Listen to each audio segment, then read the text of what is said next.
这边吴老师要告诉大家，最不适合的运功组合啊，那就是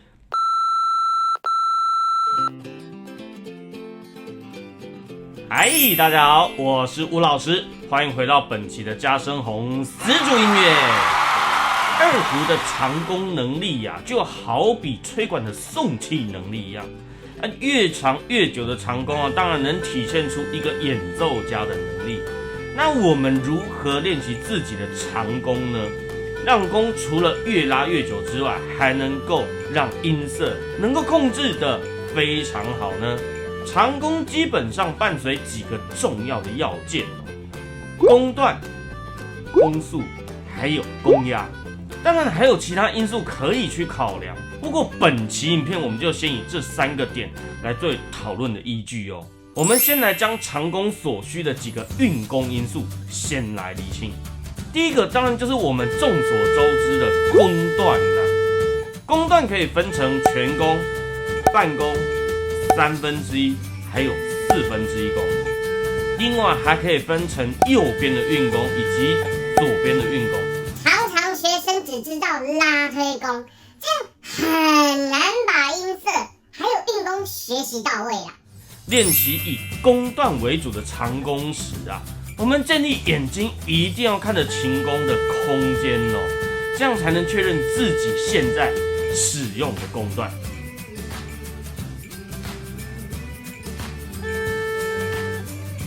接下来就是弓速的判别啦。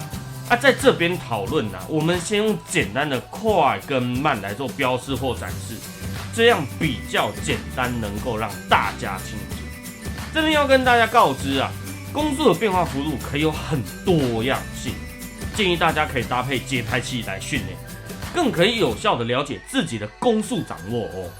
弓速的掌握往往跟情绪是有关联的，像赛马一曲，许多的版本乐谱都标示演奏速度为快板或者160，但是我们实际观察到很多演奏家甚至演奏172，是不是觉得这匹马更有速度感呢？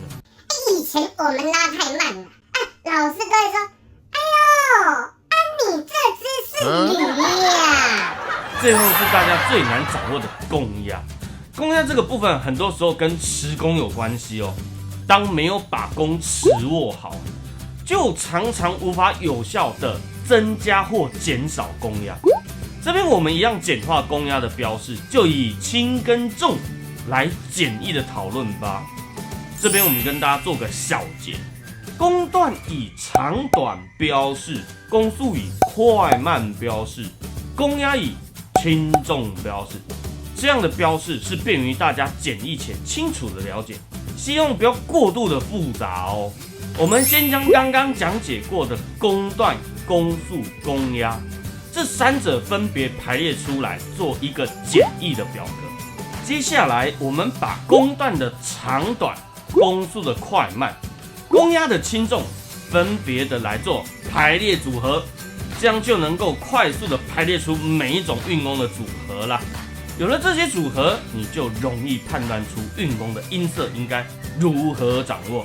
这边吴老师提醒大家，有些运弓组合的音色真的不好听啊。我们快速的将运弓组合都排列出来啦，总共就是这8种组合哦。这8种组合一定有些是大家初学时会发出来的声音，我们就一起来看看你是不是曾经拉奏过这种声音及音色吧。第一种，长、快、重。这种运弓应该很容易可以发挥出来哦，而且是比较简单的组合，声音听起来4平8稳，技巧上我们认为不是太困难。第2种，长、快、轻。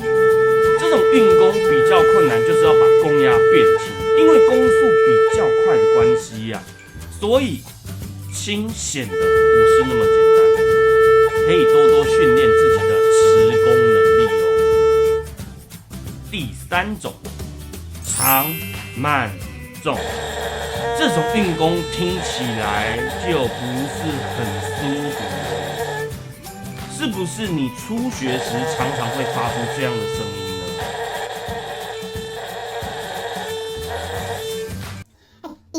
学生常常发出这种声音，他的家人都会说你是在杀鸡哦。我就问了，你怎么看过人家在杀鸡呢？接下来是长、慢、轻，这种运功听起来很淡，像是一阵风吹拂过来一样。一般我们长弓都希望能训练到这样的状态，但是如果弓压再轻一点，音色就会偏虚哦。短、快、重，这种运功听起来比较短促啊。如果运功的长度可以再缩短一点，那是不是就变成钝弓了啊？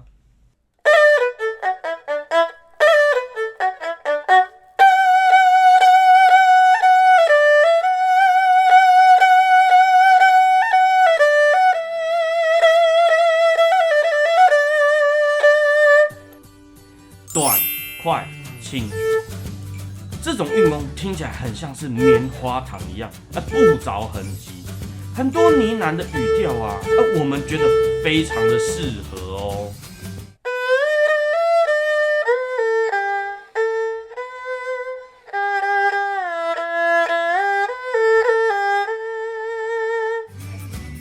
短、慢、重，这种运功听起来是不是有过头？这种发音不全的运功大家一定要避免哦。短、慢、轻，这种运功都要非常小心持功的力道跟方法。这一种短功非常适合搭配长功来使用，创造出很合适的音色衔接。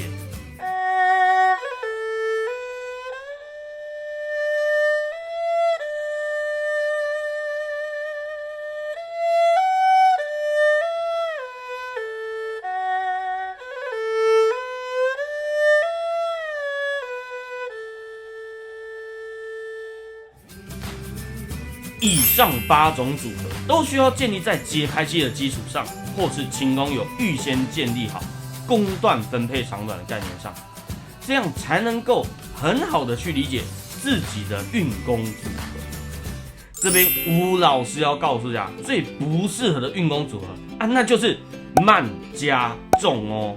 我是吴老师，那我们就下期影片再加深红丝竹音乐，见面喽。